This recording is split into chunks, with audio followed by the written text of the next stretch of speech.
Même si c'est le dernier des cons, le mec, c'est peut-être lui qui va nous sauver la vie pour le coup. En fait, on est tous ensemble et on protège le pote d'à côté. C'est exactement pareil. S'il est blessé sous le feu, qu'il est au contact, tant pis, ça tire sur notre pote, et ben on va quand même le chercher. On arrive à rire de choses qui n'étaient pas drôles, mais en fait, ça nous permettait d'extérioriser. Oui, on se mettait tous une carapace parce qu'il y a aussi une part de chance. Faut pas se leurrer. Quand les balles elles sont passées à côté, en fait, dans le doute, pas de doute. J'ai toujours dit ça toute ma carrière. Dans le doute, pas de doute, fonce. À cette distance-là, il m'aurait transpercé comme moi je l'aurais transpercé. Voilà.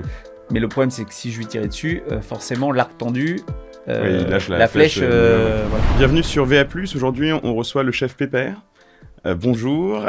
Tu as passé 18 ans au 2e régiment d'infanterie de marine, avec lequel tu es parti sur plusieurs zones de guerre. Et aujourd'hui, on te connaît surtout sur les réseaux sociaux, et les réseaux en général d'ailleurs, où tu es le premier influenceur militaire, avec 7 millions d'abonnés cumulés. Après 18 ans, je reperçois mon pactage. Faites attention dehors. Hep, hep, hep, hep.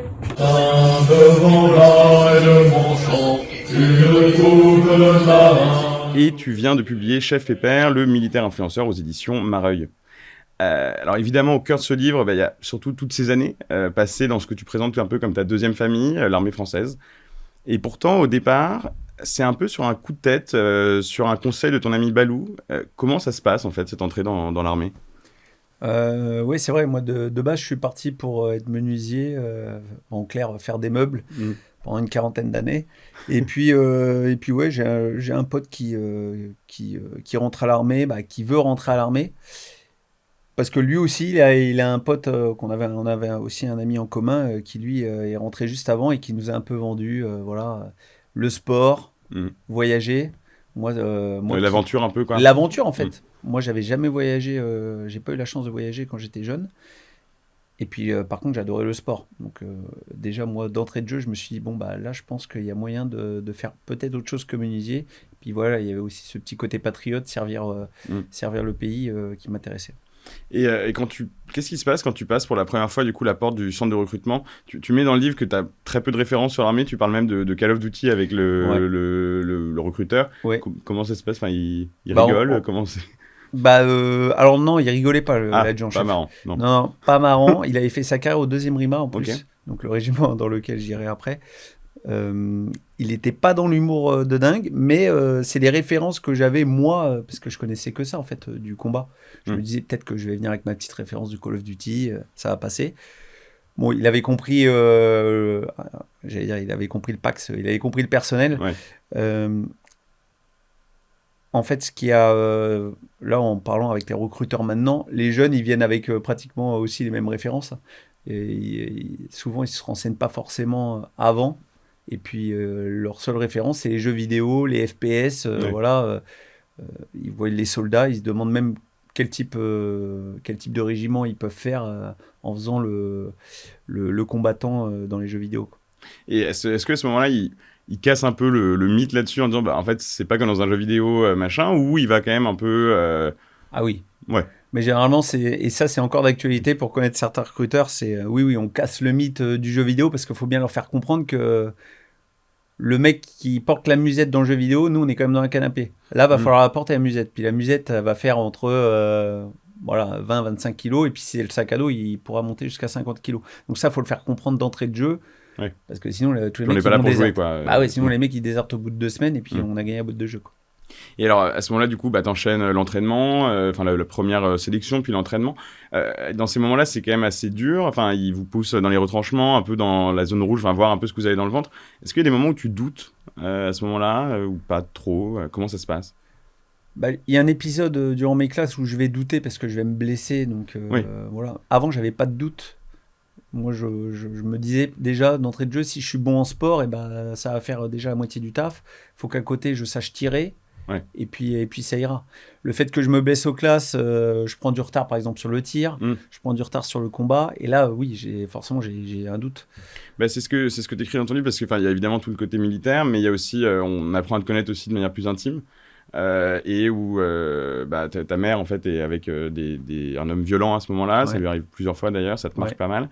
Et tu reviens justement, t'as un week-end où t'es disponible en tout cas, et elle t'appelle, je crois. Qu'est-ce qui se passe à ce moment-là ? Comment tu te blesses en fait ?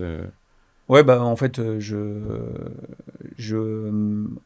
alors ma mère m'appelle, Elle me dit que voilà, il est violent. Moi, c'est vrai que du coup, je me déplace forcément. Hein. Elle appelle son fils, j'arrive. Et puis, elle habitait dans un bâtiment à l'époque. Et puis, forcément, quand j'arrive à l'immeuble, parce qu'il lui a tapé dessus, c'est lui qui m'ouvre la porte. Donc là, forcément, là, il n'y a pas y a pas eu besoin de faire de sommation, etc. Je suis intervenu avec lui. Et puis, c'est là que je me casse la main. Bon, je ne vais pas rentrer trop dans les détails parce qu'il y a le reste dans le livre, mais c'est à l'issue de cette bagarre que je me casse la main.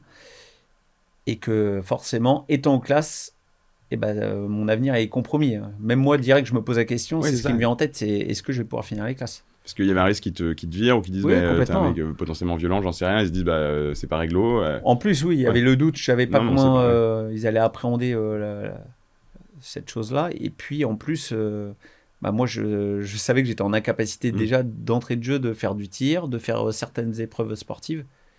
Et c'est encore le cas, hein, quand il y a un blessé pendant les classes, des fois le mec il doit refaire les classes complètement. Et comment ils réagissent finalement sur le coup Ça met un coup derrière la tête, hein, forcément. Généralement, les militaires qui viennent, les jeunes engagés, ils sont motivés, ils veulent bien faire. 3/4 des mecs, c'est bien ça. Donc forcément, dès qu'il y a des risques, soit d'être complètement mis à l'écart de l'armée, ou alors devoir recommencer un nouveau contingent, c'est un stress en plus. Et alors, après toutes ces phases d'entraînement, parce que du coup, tu arrives quand même à t'en sortir, tu finis les classes, tu es incorporé en régiment. Puis il y a ce par quoi passent tous ceux de la Français, je pense, il y a les OPEX. Qu'est-ce qui t'a, là globalement, si on prend pas une OPEX en particulier, qu'est-ce qui t'a le plus marqué, s'il y a un souvenir, quelque chose auquel tu repenses souvent ou qui t'a vraiment marqué dans ta vie de soldat en OPEX aujourd'hui? Ouais. Alors chaque OPEX, il y a tellement de souvenirs, même je pourrais avoir plein de souvenirs sur chaque OPEX. C'est vrai que la première, elle est particulière parce que voilà, je pars notamment en Côte d'Ivoire où c'est la première fois que je vais déjà sur un autre continent. Puis voilà, moi, ce qui me marque le plus, c'est dès qu'on arrive sur le tarmac, là, que l'avion se pose, cette chaleur en treillis. Oui, parce qu'on a 30 kilos sur le dos. Oui, dans les jours qui viennent, oui, direct, on est mis dans le bain. Hein. On prend nos éléments et puis, alors là, en l'occurrence, la première, j'ai fait beaucoup de garde. Je ferai un stage commando, je ferai plein de choses. Mais voilà, ce rythme de compagnie, en l'occurrence compagnie de combat en mission, c'est là que je le découvre. Et que j'apprends aussi un métier. Hein. Moi, en l'occurrence, par exemple, j'étais pilote VAB, pilote du véhicule de l'avant blindé. Oui, c'est ça. Et transport de troupes, quoi, en gros.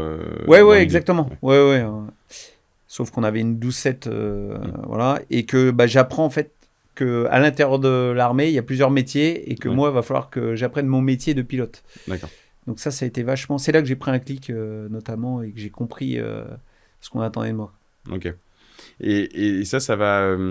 comment ça se passe, en fait, au quotidien, là-bas, justement, quand on arrive en OPEX, la vie donc c'est en compagnie? Non, c'est en... Oui, en fait, alors, il y a des sections. Les sections, c'est 20 à 30 personnels, ou 30 à 40 personnels, on va dire. Et une compagnie, c'est 150 personnes, voilà, globalement. Donc, c'est une vie en compagnie, généralement, mais à l'intérieur de la compagnie, il y a plusieurs sections. Donc, c'est vraiment une vie en section. Et c'est là où vraiment il y a un peu les clichés sur la camaraderie. Enfin, il y a quelque chose de très fort qui se crée. On est loin, on n'est qu'entre nous. Comment ça se passe? C'est H24 ensemble, 7 jours sur 7. Même les repos, on appelle ça les QL à l'armée, les quartiers libres, on les passe ensemble. Donc en soi, généralement, on se fait un petit cocon, soit c'est en groupe, soit on a notre binôme. Voilà, en tout cas, généralement, il y a des rapprochements qui se font, hein, c'est humain. Et on passe la mission, que ça soit 4 à 6 mois, on la passe ensemble. Vraiment de A à Z. Mais comment ça se passe, par exemple, si, j'en sais rien, à un moment donné, il y en a deux qui se piffent pas du tout, quoi, ça marche pas? Ça arrive. Hein. Et on doit s'adapter ou... Oui, mais on s'adapte. C'est un peu comme dans le civil. Il n'y a pas de relation humaine? Enfin, il y a des RH, je veux dire, ou là, c'est plus compliqué? Alors, ce qui est bien à l'armée, c'est qu'on est tous... C'est quand même un métier où on est vraiment... la franchise. On arrive à se dire les choses. Voilà. On peut... Autant il y a des limites gauche, des limites droite, hein, comme on dit souvent, mais c'est quand même un métier où on est vachement franc. Et une fois qu'on s'est dit les choses, généralement, ça déroule derrière. Alors, c'est vrai qu'on va éviter de passer les soirs ensemble à la popote. On s'évite, mais de toute façon, on fait souvent pour le bien commun. Voilà. De toute façon, j'en parle aussi dans le livre. Ça, c'est après, quand on monte en grade, voilà, moi, ça m'est arrivé en tant que chef. sous-officier adjoint, d'être en binôme avec forcément le chef de section qui commandait la section, on s'entendait pas. Et il faut faire en fonction, faut faire en sorte que tout fonctionne pour que la section avance. Ce binôme-là, par exemple, il est hyper important. On peut pas se permettre de pas s'entendre. C'est la clé. Chacun met de l'eau dans son vin, voilà. Et comme ça, la section avance. Même s'il y a des embrouilles en quartier libre, comme tu disais, ou je sais pas, tu t'entends pas, dès que je sais pas, t'es sous le feu ou que là il faut réagir tout de suite, là on oublie les rancunes, on y va quoi. Ah oui, non mais évidemment. Sous le feu, on se pose même pas la question. En fait, ça peut même être le dernier. Faudrait que je trouve un mot adapté. Faut que j'évite mon langage habituel. Oh, tu peux. Hein, Ouais, ok. Bon, même si c'est le dernier des cons, le mec, c'est peut-être lui qui va nous sauver la vie pour le coup. Et ça, je l'ai toujours expliqué à mes mecs. Je fais, en fait, on peut ne pas se piffrer, c'est normal, c'est humain en fait. Il y a des affinités sous l'uniforme, qui sont... il y a un humain quoi, normal. Bien sûr, oui, c'est ça. Mais à côté de ça, quand on sera au combat, il n'y a pas... on peut parler même, admettons, si c'est un théâtre d'opération, guerre civile, ou que c'est une zone de conflit, là on évite toutes les animosités qui peuvent arriver, quoi. Ouais, on laisse les problèmes derrière soi, quoi. Ouais, vraiment, faut faire attention. Et alors, autant cette première OPEX, elle se passe plutôt bien, enfin, il y a des moments, mais là, la deuxième, où tu vas du coup cette fois-ci en République de Centrafrique, il me semble, c'est là où tu as vraiment le premier engagement au feu, où là, il y a un nouveau niveau qui est franchi. T'expliques à un moment donné, pour la première fois, des balles explosent à tes jambes, enfin, par terre, juste devant toi. Qu'est-ce qu'on ressent la première fois qu'on sent qu'on est visé par quelqu'un qui veut notre mort, quoi, enfin... Ouais, mais en fait, clairement, c'est le baptême du feu qu'on appelle à l'armée. Bon, alors, c'est pas ma deuxième OPEX, puisque... non, mais je préfère le dire parce que, en fait, le fait que j'ai quand même un minimum d'expérience avant cette mission-là, ça... J'appréhende pas les choses de la même manière. D'accord. Par exemple, moi, il y avait des jeunes, c'était vraiment leur première mission. D'accord. Et eux, je sais que ça leur a vraiment fait réveil, pour le coup.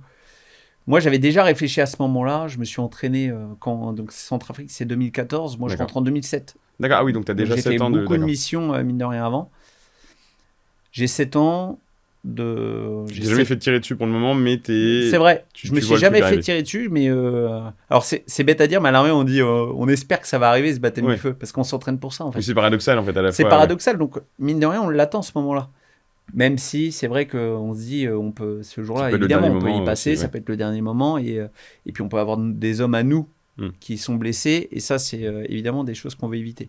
Mais paradoxalement, oui, on y réfléchit régulièrement, en fait, à ce moment, et quand il arrive, il y a une montée d'adrénaline immédiate, en fait.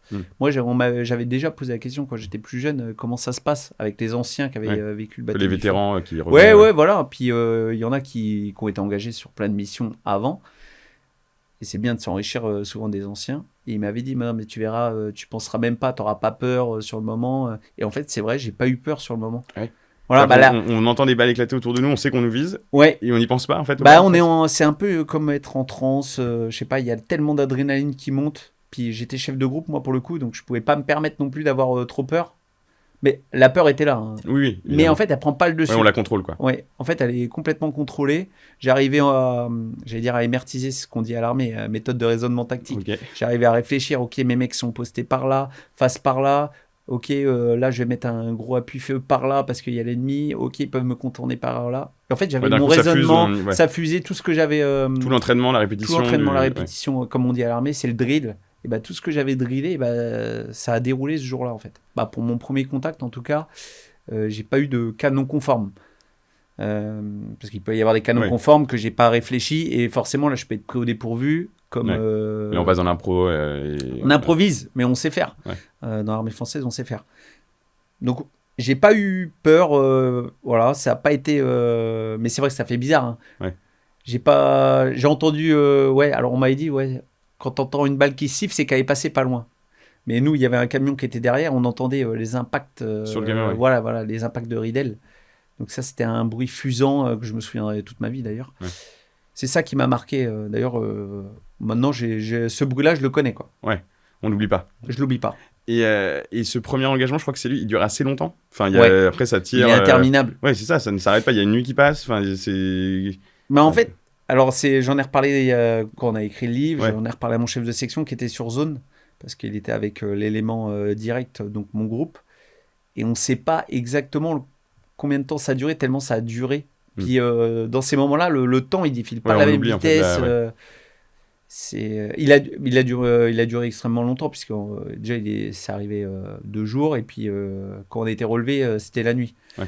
Puis c'était ponctuel, ça tirait, on ripostait, il y avait des zones d'accalmie, comme on dit, et puis après ça reprenait plus fort, du coup nous on renvoyait, et puis voilà. Donc vraiment, je pense que, comme ça je dirais, ça a duré au moins 1 heure, 1 heure et demie, mais c'était ponctuel, voilà, c'était pas en continu, hein, parce qu'il y en a qui peuvent vivre des contacts, si on pense par exemple à 2008, avec la vallée de l'Ouzbine, ils étaient au contact permanent. Voilà. Moi, non, ce premier contact, c'était des appuis ponctuels. Et je crois que c'est à ce moment-là que tu racontes qu'il y a un de tes Pax, comme on dit, qui ose pas tirer. Ouais. Tu te dis, tu le sens tétanisé, il vise, hein, il a les mecs dans le viseur plus ou moins, mais il n'ose pas appuyer sur la queue de détente, et que tu le comprends en même temps. Tu lui en veux pas, en fait. Tu te dis, je comprends aussi. Pourquoi, en fait, qu'est-ce qu'on... moi, en plus, j'arrive à le comprendre parce que j'ai eu un mec aussi dans le viseur, et que c'est vrai que j'aurais pu, par exemple, quand j'ai mis mon viseur sur son visage, au niveau de la face, j'ai baissé directement mon arme pour la mettre plus basse, parce qu'en fait, si je tirais, vu la distance, je savais que je lui ôtais la vie directement, je lui ai laissé une chance, en fait. D'accord. Malgré qu'en baissant l'arme, je lui ai laissé une chance de répliquer, par exemple. Donc j'ai réussi à comprendre le fait que première mission, voilà, il avait vécu que de l'entraînement. 1 an plus tôt, il était civil.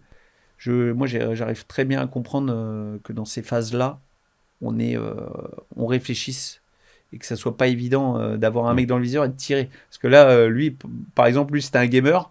Je sais qu'il a déjà eu à avoir beaucoup de mecs dans le viseur sur Call of, mais là, c'était la vraie vie. On comprend qu'on n'est plus dans Call of, là. Ouais, là, voilà. Et puis c'est vrai qu'à la fin de ce contact, quand je lui demande le compte rendu consommation et qu'il me dit 0, alors qu'il était à côté de moi et que moi, normalement, chef de groupe, je devais pas tirer, parce que c'est pas le rôle du chef de groupe. Le chef de groupe, il est là pour commander, normalement. S'il tire, c'est qu'il y a un problème. Et c'est vrai que j'étais surpris, mais je lui ai pas mis un coup de pétard pour autant. J'ai compris, et puis voilà. Et inversement, tu dis que du coup, justement, tu comprends qu'il n'ait pas osé tirer. Toi, ça t'est arrivé de tirer plusieurs fois. Qu'est-ce qu'on ressent, en fait, quand on se dit, là, je le fais. J'ai quelqu'un dans le viseur, on ne sait pas si on va le toucher forcément que ça, mais on le fait. On se dit, je suis prêt à ôter la vie. Qu'est-ce qu'on ressent humainement? Ça paraît tellement loin de nos vies. Non, mais bien sûr. Mais ça, on y réfléchit dans notre carrière. C'est pour ça que je dis encore plus que je comprends les jeunes, parce qu'ils n'ont pas le temps de réfléchir.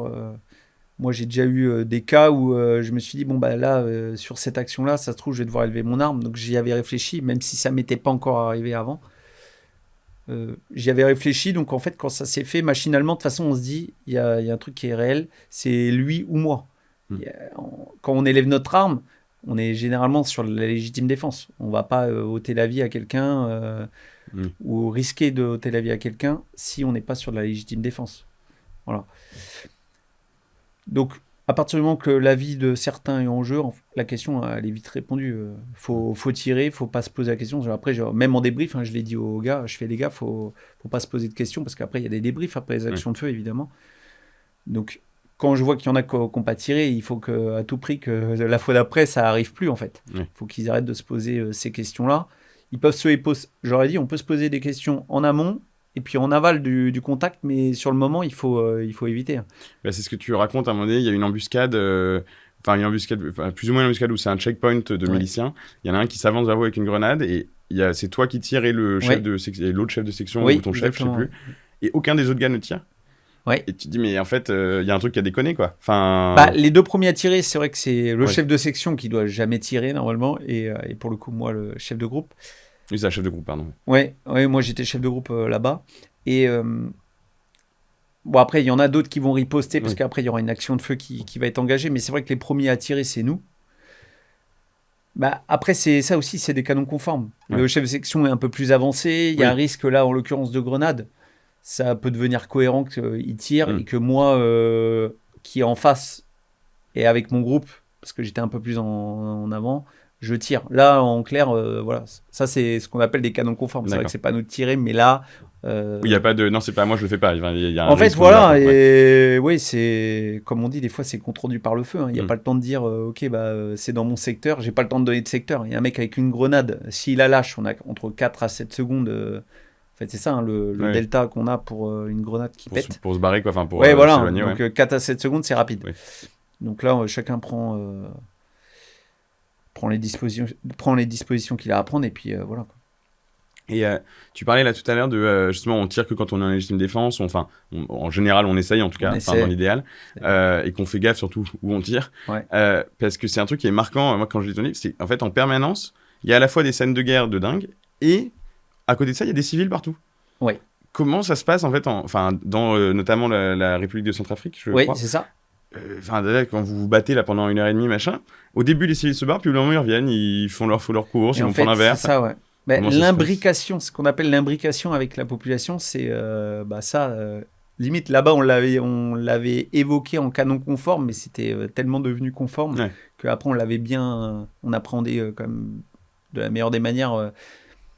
La meilleure, on fait ce qu'on peut sur zone. Mais c'est vrai qu'eux, tellement ils étaient habitués.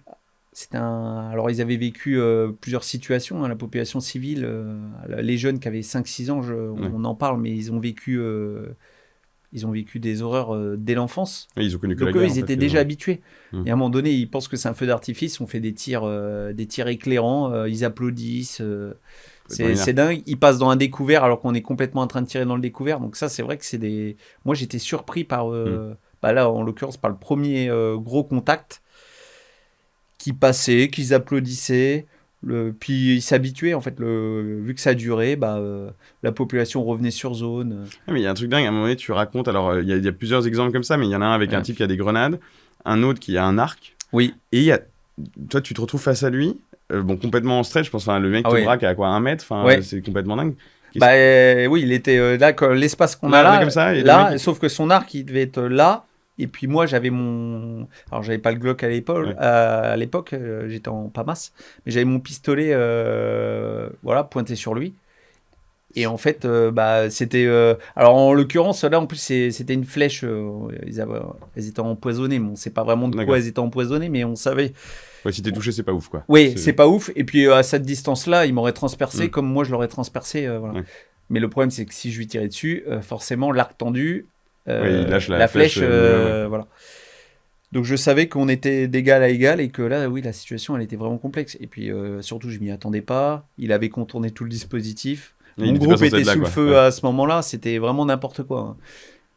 Encore un cas non conforme. Mais là, vraiment, très non conforme, on pourrait dire, parce que moi, je m'attendais pas un jour qu'on me pointe avec un arc. Mais ça paraît dingue. On a sur une scène du Moyen-Âge. Oui, c'est ça. Ouais. Et puis le mec n'était pas lucide, il comprenait rien à ce que je lui disais. Oui, parce qu'ils sont drogués souvent, en fait. Oui, ils étaient drogués, là, je le voyais bien. Et en même temps, à côté de ça, t'as, je sais pas, 20 personnes autour de vous qui regardent, quoi. Ah oui. Comme si c'était une attraction, quoi. Ouais, c'était ça. Il y avait vraiment la foule qui nous entourait. Okay. En fait, j'étais carrément... il m'avait entouré, donc en plus, j'aurais pu prendre... Évidemment, des fois, on ne peut pas gérer la situation. Quelqu'un aurait pu me mettre un coup de couteau. Oui, parce qu'en fait, on ne sait pas vraiment qui est un civil, qui est en fait un milicien. C'est ça, quand on parle d'imbrication, c'est là où est le problème. C'est qu'il y a des fois... et puis, on peut lâcher une grenade au pied. Ils peuvent me lâcher une grenade au pied. Certains... Ils s'en foutaient de la population de les blesser. Voilà. S'ils voulaient me blesser à ce moment-là, on aurait été tous sur la photo. Hein. Donc, il y avait vraiment des... Il y a des fois, on fait toujours au mieux, mais il y a des fois, quand il y a la population comme ça qui est vraiment vachement resserrée, et que pour le coup, moi, mes mecs étaient au contact, donc on ne peut pas tout gérer. C'est vrai que c'était un peu une situation complexe.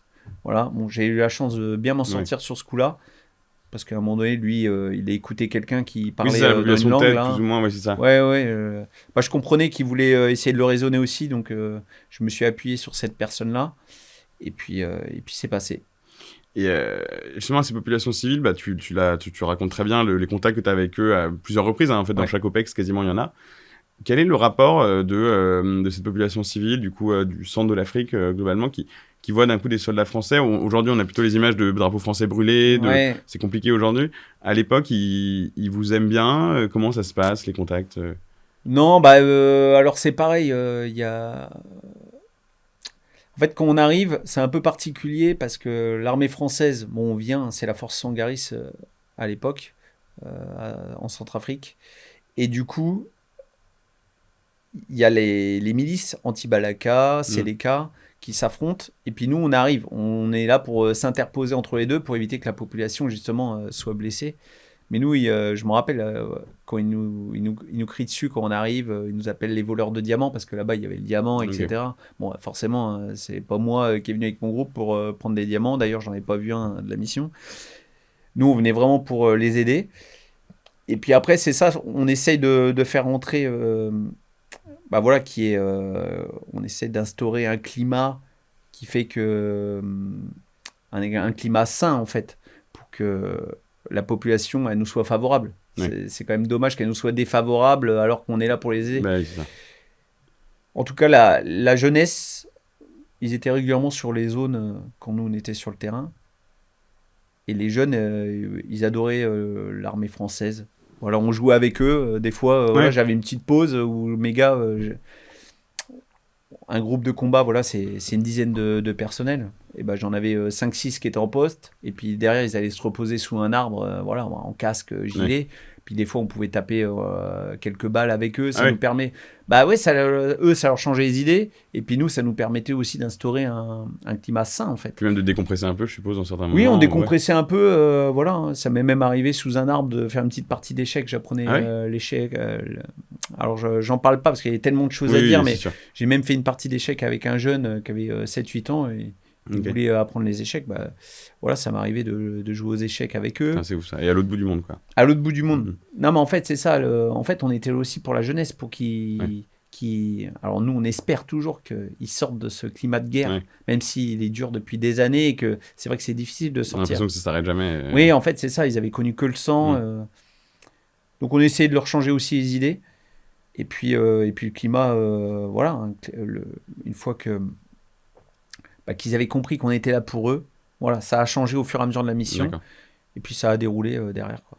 Et parce que là, d'un coup, on reparle de moments qui ont l'air beaucoup plus détentes, enfin beaucoup plus sympas. Voilà. Juste avant, on parlait de justement cette peur des tirs. Moi, ça m'a fait penser à un truc. Comment justement tu dis qu'en fait on oublie les tirs. Il y a une scène que tu racontes où, alors je sais plus, vous êtes pris en embuscade plus ou moins, et du coup les soldats, certains sortent à moitié du VAB, enfin en gros avec la moitié du corps hors du VAB pour Ouais. pouvoir riposter. Donc à ce moment-là, en fait, t'es hyper vulnérable quand même. Ouais. Vous entendez les balles qui claquent sur le blindage. Donc en gros, en sortant, vous êtes, nous naturellement, j'en sais rien, là, moi avec mes potes, je sais pas, demain ça nous arrive, à réflexe, tu te fous sous le blindage. Tu Ah te oui. Ouais, Comment on arrive à passer de en fait je m'en fous des balles, je sors du truc, je le fais. Ouais. Comment ce moment-là humainement, je veux dire, comment tu le vis quoi? Bon, alors, là, il y a quand même deux cas de figure. Mm. On reste. Le but, c'est si on est justement. On est en tape, ça s'appelle en tape. Si on est sorti, voilà, c'est qu'on doit pouvoir appliquer les feux Ouais. pour protéger aussi le véhicule. Parce que sinon, on pourrait se prendre un tir d'RPG, voilà, une roquette. Si on voit le mec avec la roquette, c'est bien de lui tirer avant dessus, avant que la roquette arrive dans le véhicule et qu'il tue tout le monde. Donc, on met toujours une puissance de feu sur les côtés parce qu'en fait, à l'avant, il y avait une 12-7, hein, Ouais. c'est un gros calibre. Hein. Ouais, une mitrailleuse lourde. Ouais, une mitrailleuse lourde. Donc là, il n'y a pas de problème. Elle peut faire le taf devant, à la limite sur les côtés, mais il faut protéger quand même le véhicule. Voilà, et puis faire la sécurité rapprochée du véhicule. Donc, en l'occurrence, on se met en tape pour cette raison. Donc, si on ne voit pas les tirs, donc là, oui, on pourrait éventuellement rentrer à l'intérieur, là. Mais par contre, quand on voit les tirs, qu'on voit les personnels, il faut à tout prix il faut neutraliser l'ennemi parce que sinon... Est-ce que tu hésites au moment où tu vois, t'es en dessous de ton truc, je suppose qu'il faut sortir à un moment donné, enfin t'entends les balles qui claquent, tu te dis ok, je sors, j'y vais quoi. Je sais pas, on pense évidemment au soldat 14-18 qui sort de la tranchée alors qu'il y a les balles en face. Oui. Comment humainement c'est on notre peut réussir rôle. à faire ça en fait c'est ça. Mais ça paraît dingue, non mais c'est l'entraînement qui fait que... Alors on le joue tellement de fois à blanc, on entend déjà, on se prépare, on entend les coups de feu à blanc, c'est presque les coups de feu réels qu'on entend. Donc là oui, c'est vrai qu'il peut y avoir les impacts en plus qui rajoutent un stress évidemment. Mais c'est tellement clair normalement pour les mecs ou le chef de groupe qui est en tape centrale qu'il faut rester dehors pour assurer la sécurité de la section ou du groupe, qu'en fait on reste parce qu'on ne peut pas se permettre de rentrer à l'intérieur. Parce que là, le groupe est complètement vulnérable. Donc faut être prêt à prendre un risque pour le groupe en fait. Mais en fait, c'est toujours ça. Faut être prêt à mourir pour les autres. En gros. Exactement. Alors oui, dit comme ça évidemment, mais quand on est au contact, c'est pas chacun pour soi. Et ça, on l'apprend dès les classes. En fait, c'est esprit de groupe, esprit section, compagnie. En fait, on est tous ensemble et on protège le pote d'à côté. C'est exactement pareil. S'il est blessé sous le feu, qu'il est au contact, et c'est arrivé sur plusieurs théâtres, hein, évidemment, et bah tant pis, ça tire sur notre pote, et ben on va quand même le chercher. Voilà, nous on appelle ça par exemple le pick and run. Ok. Hop, on va quand même le chercher, on applique des feux, mais on y va, on le laisse pas là en plein milieu du découvert. Et on prend, et pour le coup, on prend beaucoup de risques pour aller le chercher. On va peut-être même prendre une balle en allant le chercher. Mais la question va pas se poser quand on y va. Ça pose pas. Il y a tout est fait au combat pour que on protège les uns et les autres. En fait, c'est ça. C'est la protection. C'est pas une protection rapprochée, mais c'est une protection du groupe en priorité. Et à côté de ça, tu vois, là, on parle des risques que tu as pris. Tu as plusieurs camarades qui sont restés sur le terrain, alors qui n'étaient pas forcément à ce moment-là avec eux, mais certains que tu connaissais. Il y a cette peur pour les familles derrière, parce que toi, il y a du coup Fanny que tu rencontres à 17 ans. Oui. Au début, elle pensait pas d'ailleurs que tu allais devenir militaire, ça a dû lui faire bizarre, mais c'était pas prévu en tout cas. Comment elle vivait justement ces moments où tu es loin, elle sait que tu risques ta vie, qu'il y a des moments où d'un coup tu te fais tirer dessus, enfin on imagine la personne qu'on aime qui est à l'autre bout du monde en train de se faire tirer dessus, comment on le vit, comment elle le vivait elle? En vrai, on n'en a pas forcément beaucoup parlé. En fait, les choses, elles se sont faites comme ça. Quand j'étais en mission, je l'avais au téléphone, par exemple, si on parle sur la première mission, parce que c'est vraiment là où il y a eu un détachement pour la première fois. Moi, j'étais toujours avec Fanny au quotidien. Et en fait, ça se passait bien au téléphone. Je prenais régulièrement des nouvelles. En fait, c'est ça aussi, il faut le dire aussi aux jeunes. C'est important sur la première mission d'appeler souvent, si on peut, évidemment. Si on est en plein Sahel, en plein désert, ça va être difficile de téléphoner. Mais quand on peut se le permettre, il faut donner des nouvelles. Et puis il faut que ça aille dans les deux sens pour que tout déroule. Bon, à la première mission, Fanny, nous on n'avait pas d'enfants. Donc ça a bien déroulé. Fanny, elle était partie avec sa famille, ce qui a permis. Voilà, elle avait quand même eu un attachement. Elle n'était pas seule. Ouais, c'est ça. Okay. Elle n'était pas seule. Elle aurait été toute seule. Je pense que. Ça aurait été plus difficile. Moi, j'ai eu beaucoup de retours de femmes de militaires qui m'ont dit qu'ils avaient mal vécu la première mission. Voilà. Fanny, elle n'a pas eu ce problème-là parce que vu que j'ai été au régiment au Mans et que je venais du Mans et que Fanny venait du Mans. Oui, pratique. En fait, c'est pratique et c'est pour ça que je le dis beaucoup aux jeunes, ça. Choisissez si vous pouvez et que vous aimez le régiment. Voilà, c'est bien de demander un régiment qui n'est pas à 800 km parce que le week-end, vous allez rentrer et puis voilà. Donc, la première mission, globalement, même Fanny, elle le dit, elle l'a déjà dit dans une interview. Donc, je parle en son nom. Ça a quand même bien déroulé. Voilà, on s'est donné des nouvelles. Et moi, je l'ai bien vécu parce que, en fait, la mission le permettait. Voilà, le fait que, et en plus, il y avait, et ça a tout changé dans l'armée. Il y avait le Wi-Fi. Oui. Voilà, on avait des petites bornes Wi-Fi et on pouvait même se parler sur Messenger, quoi. Donc ça, c'était incroyable. Et est-ce que après d'autres départs, ça devient plus compliqué en fait même de revenir en fait. Je veux dire après des missions plus difficiles. Est-ce que même si on est de retour, il y a eu le moment de sas un peu genre il y a 3-4 jours dans un endroit un peu plus idyllique pour voilà. Ça. On arrive et tu parles vraiment, après une démission, tu fais beaucoup de cauchemars qui reviennent. C'est difficile. Comment ça se passe en fait de revenir réellement? Est-ce qu'on en revient en fait de là-bas? Oui, on en revient, mais c'est difficile de revenir directement. Donc, il y a les sas qui ont été mis les sas de décompression qui nous permettent de. Alors nous, en l'occurrence, on avait été à Chypre, par exemple, après la Centrafrique.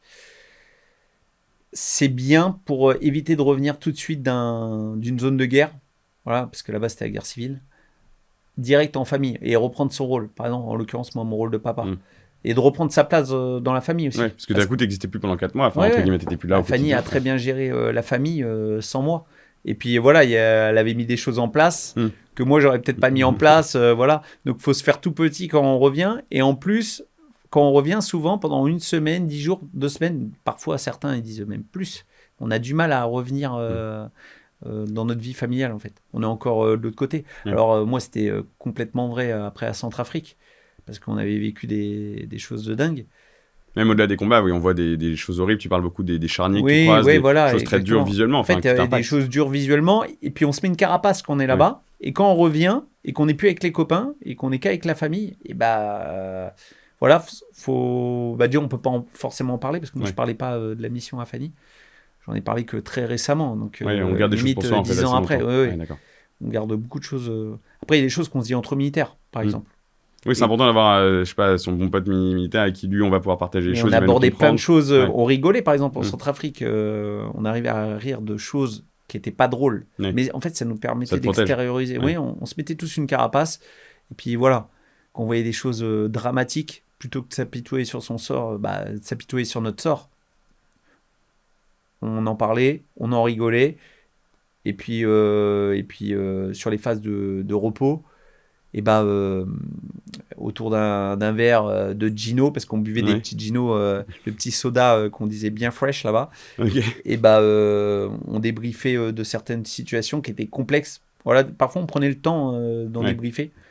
Mais quand on jugeait bon, et voilà, on en parlait en rigolant. Ce que tu racontes à un moment donné où des mecs, alors il y a un mélange de mecs de la CIA, des forces spéciales françaises qui partent. Oui, ça, quand ils reviennent, ils ont besoin de ce moment entre eux en fait où ils vont aussi débrief de ce qu'ils ont vécu, de ce moment en fait chaque section a besoin aussi un peu d'extérioriser, genre toi t'as vécu ça, t'as tiré sur, t'as fait ça, machin, comment tu l'as vécu, comment tu l'as. Humainement, je vais au-delà du rapport militaire quoi. Ouais. En fait, les forces spéciales, en l'occurrence pour la mission là. Je sais qu'ils débriefaient énormément parce qu'eux, ils sont encore plus au contact. C'est plus récurrent déjà. Ouais. Et puis eux, c'est des gros contacts qu'ils peuvent avoir. Donc c'est important, comme ils nous le disaient, c'est de débriefer direct derrière. Et puis parler des choses qui ont été et pas été. Les débriefs, de toute façon, c'est nécessaire à l'armée. Il y a toujours un briefing avant une mission et il y a un débriefing. Voilà. Déjà, c'est un acte de combat. Et en plus, c'est important pour savoir ce qui a été et pas été. Et voilà. Est-ce que toi, il y a eu un moment donné où tu t'es dit, je vais y passer. Enfin, en fait, là la peur devient plus forte. Quelque chose où tu te dis, là, ça peut être mon tour. Est-ce qu'il y a un moment comme ça? Je sais pas si... En fait, c'est difficile à dire. Je sais qu'il y a des chefs de groupe avec lesquels, de ma section qui m'ont parlé de ce moment-là. Eux, ils ont... Par exemple, il y en a un, c'était sa dernière mission. Le sergent le plus expérimenté, il m'a dit, là, je pense que je vais y passer. Okay. Et on en parlait comme ça, on n'était que deux. Et là, j'ai vraiment senti qu'il commençait à avoir peur. Et c'est vrai que quand la peur, elle prend le dessus, là, c'est difficile déjà de pouvoir commander son groupe. Ouais. D'être serein, quoi. Ouais. Donc moi, je sais que je parlais beaucoup à ce sergent-là. Et j'apportais ma touche d'humour avec lui. Je lui disais, mais non, c'est bon, ça va aller, t'as fait pire. Il avait fait l'Afghanistan, en l'occurrence. Il avait vécu aussi des choses complexes là-bas. En Afghanistan, il y a un de vos hommes qui meurt en plus, non? Alors non, c'est un gars de mon contingent. Oui, on a perdu beaucoup d'hommes en Afghanistan, mais je parle de Cyril Loisil en l'occurrence. On est rentré en même temps à l'armée. D'accord. Voilà, le 4 septembre 2007. Lui, il est parti en Afghanistan, moi je suis pas parti. Bon, lui, il en reviendra jamais malheureusement. Mais oui, on sait que ça arrive, donc la peur, elle doit pas prendre le dessus en vrai. Voilà. Et c'est encore plus vrai quand on a des hommes sous nos ordres. Et si un jour elle prend trop le dessus, il faut se dire, ok, je dois arrêter en fait presque. C'est le moment de me retirer. Ouais, c'est la réflexion que m'a fait ce sergent. Il m'a dit, mais tu vois là, ça y est, je sais que je dois arrêter.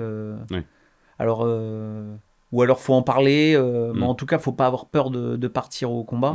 Parce que oui, non, là, en clair. C'est ce que tu dis. Tu dis d'ailleurs que tu conseilles aux soldats d'aujourd'hui, mais même de l'époque, en fait. Allez consulter si vous avez besoin, il n'y a pas de honte en fait. Tu as un sentiment post-traumatique, tu revis des scènes en boucle, faut en parler. Le syndrome post-traumatique, c'est de plus en plus avec les conflits d'aujourd'hui. Ça arrive, encore plus avec la Centrafrique. Les chiffres, ils parlent d'eux-mêmes. Hein. Clairement, là-bas, le taux de SPT, il a doublé. Parce qu'en fait, on n'est pas prêt à vivre, même si en théorie, on nous dit, il y a des choses, il va y avoir des morts, vous allez les voir, vous allez en voir plusieurs. Mais en fait, quand vous le voyez, vous n'êtes pas prêt. Vous ne pouvez pas être prêt à ce genre de choses. En tout cas, moi, je pense qu'on ne peut pas être prêt. On peut se préparer, mais c'est difficile quoi qu'il arrive. Qu'est-ce qui fait, selon toi, que toi, justement, tu n'as pas eu ce truc post-traumatique trop, en tout cas? Enfin, tu es resté à la limite, mais ça n'a jamais franchi. Je sais pas, mais je pense que c'est la carapace qu'on se met, qu'on arrive à se mettre. Voilà, ou quand on prend les choses trop à cœur. Parce que j'en avais un dans mon groupe, un caporal-chef qui était Oxane. Je sais que lui, il n'a pas réussi à se mettre... Parce qu'il s'est vachement impliqué dès qu'il y avait un blessé. Il voulait à tout Oxane, prix... c'est... auxiliaire sanitaire. D'accord. Et moi, j'en avais un dans mon groupe. Et en l'occurrence, il voulait aider tout le monde. Et c'est normal, hein, quand on a des blessés qui arrivent sur zone ou des gens dont le pronostic vital peut être engagé et qu'il essaie de les sauver et qu'il n'a pas réussi à les sauver, qu'il a fait de son mieux. Et bah voilà, il peut se dire, il peut se rendre coupable, alors qu'il n'est pas coupable, voilà. Hein. Mais c'est un sentiment qu'on peut avoir. Voilà. Ouais.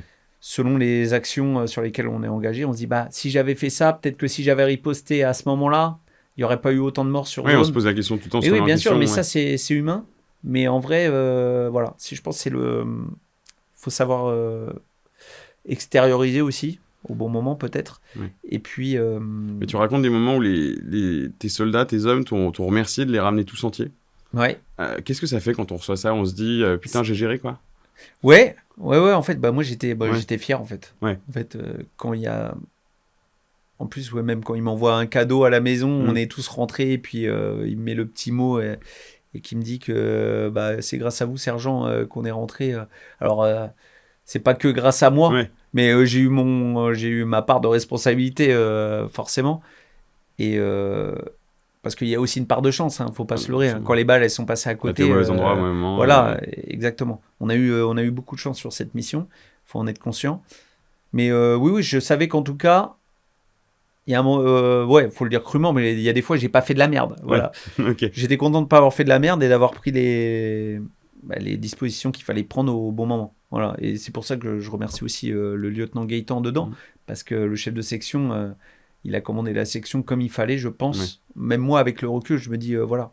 Chaque membre de la chaîne a fait son taf. Tout le monde a fait son taf, ce qui fait qu'on est tous rentrés entiers. C'est ça.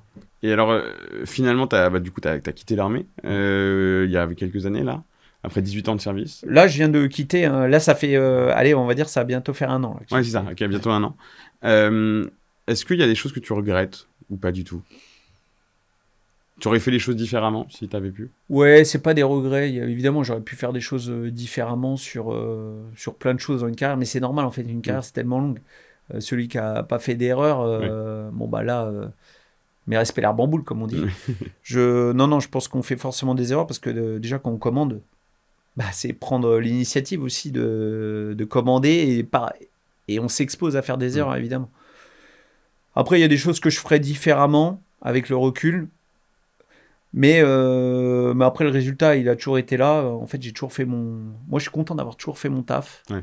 D'avoir fait, c'est ça que tu retiens de mais en fait, c'est ça. À la fin, on dit... à ma place, quoi. On dit, on regarde au résultat. Il y a le général Schill, le CEMAT, qui disait... l'aboutissement, on le voit au combat, en fait. Il n'y a pas de mauvais ordre il n'y a pas de mauvais commandement. Le commandement qui marche, c'est le commandement qui fonctionne au combat. Donc moi, je suis plutôt content de ce que j'ai fait en mission, en tout cas. Voilà. Et après, la vie au quartier, il y a aussi la vie au quartier. Voilà, j'aurais pu faire des choses différemment. La vie au quartier, tu parles avant au Mans, quand tu es plus jeune? Enfin, non, même dans mes différentes fonctions. Bah, par exemple, je ne me suis pas toujours entendu, en l'occurrence avec le chef de section. J'en parle brièvement dans le livre. Parce que je ne voulais pas que les gens ils disent qu'on reste là-dessus. Mais ça arrive. Hein. Des fois, on ne s'entend pas avec un chef de section ou un chef de groupe. Voilà. Et des fois, voilà, des fois, je me suis peut-être énervé. J'aurais dû temporiser un peu plus. Parce que quand on est chef, il faut temporiser. Il faut être un exemple, d'ailleurs. Oui, en fait, il faut être exemplaire. Je pense qu'il faut être exemplaire ou au moins tendre vers ça. Et j'ai pas toujours été exemplaire, mais j'ai essayé de tendre vers ça. C'est un idéal, il faut essayer de... des fois, on s'énerve dans le feu de l'action. Et voilà. Mais j'assume complètement toute ma carrière et tout ce que j'ai fait. Et, à la limite, de toute façon, avec le recul, je suis fier du parcours que j'ai fait. Et justement, ton parcours, alors il continue pas avec l'armée maintenant, mais presque, parce que du coup, on en parlait tout à l'heure, tu es devenu influenceur, très connu, reconnu pour ce que tu fais avec ta famille d'ailleurs, mais tu restes très en lien avec l'armée, hein, parce que beaucoup de tes vidéos soit sont des anecdotes à toi, alors il y a des moments de famille plus légers au milieu, puis des moments où tu vas présenter un programme militaire, tu vas aller rencontrer des soldats. Aujourd'hui, qu'est-ce que tu conseillerais à un jeune qui se pose la question de l'engagement, qui appréhende le fait d'être loin de sa famille, qui se dit mais ça se trouve je vais avoir peur le soir, j'en sais rien, ou comment ça va se passer les tirs. Qu'est-ce que tu lui dirais aujourd'hui? Vas-y, fonce, n'hésite pas. Oui. Ouais. En fait, dans le doute, pas de doute. D'accord. J'ai toujours dit ça toute ma carrière, dans le doute, pas de doute, fonce. Les jeunes qui ont un doute si c'est fait pour eux, faut rentrer, c'est une expérience incroyable, ils vont vivre des choses qu'on ne vit pas dans le civil, c'est impossible. D'ailleurs, ça fait bientôt 1 an que je suis dans le civil. Je sais que c'est pas pareil. Hein. Ce qu'on vit à l'armée, on le vit qu'à l'armée. Voilà, cette fraternité d'armes, cette cohésion, voir du pays, jamais faire la même chose. Ouais. Voilà. Même, j'en rigole des fois, même la garde, on dit, ouais, la garde, c'est toujours Oui, la il y a même des moments chose. un peu sentinelles ou quoi, c'est pas Ouais, forcément bon, le plus... c'est vrai, parce qu'il y a des militaires qui vont qui vont nous regarder, là. Oui, alors la garde, c'est souvent la même chose, quand même. Mais, en vrai, Même là-dedans, il y a quand même des moments sympas, quoi. il y a même... Bah oui, on arrive, voilà. Bon, c'est vrai que se taper 2 heures à la guérite, en train de regarder le néant, mais bon, il faut le faire, en fait. Il n'y a pas de petites missions, faut les faire. On choisit pas sa mission, c'est ce que tu dis Ouais, beaucoup. ouais, exactement. On choisit pas ses missions. Et puis même la petite mission, ça reste une mission qu'on doit remplir. C'est le culte de la mission. Hein, c'est ça le militaire, c'est le culte de la mission. En tout cas, je leur dis aux jeunes de s'engager, de faire 1 an, 3 ans, 5 ans. Ils testent en fait. Voilà, bah, c'est sûr, il ne faut pas signer 10 ans si on a un doute. Oui. Ça, évidemment.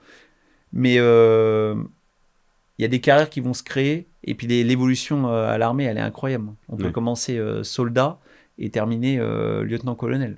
Voilà, le mec qui fait le MIA, il peut finir lieutenant-colonel. Ou alors il peut passer juste semi-direct comme moi j'ai fait et terminer adjudant-chef major. En fait, il y a vraiment une perspective qui est incroyable à l'armée et je pense que ça reste quand même l'un des seuls métiers où on peut évoluer comme ça. Si on est bon, il faut pas être trop dégueulasse non plus. Ça peut aider. Ouais, faut être un minimum motivé, un minimum câblé, voilà. Et puis après, en vouloir et faire au début, il faut faire ce qu'on nous demande. Voilà, c'est ça que je dirais aux jeunes. Quand vous rentrez à l'armée, il faut avoir dans la tête de se dire, j'apprends un métier. Voilà, je vais dire beaucoup humble, reçu. ouais. Alors oui, bah déjà le militaire pour moi il doit être humble toute sa carrière, même après sa carrière. L'humilité c'est hyper important. Déjà ça permet la remise en question qui est importante. Et surtout les jeunes ils doivent quand on rentre à l'armée on se dit je vais apprendre un métier. Voilà. Et je réfléchis pas individuellement. À chaque fois, il me demande un conseil, chef, parce qu'il m'appelle encore chef sur les lives que je fais. Est-ce que vous auriez un conseil ? Et à chaque fois, je leur donne le même conseil.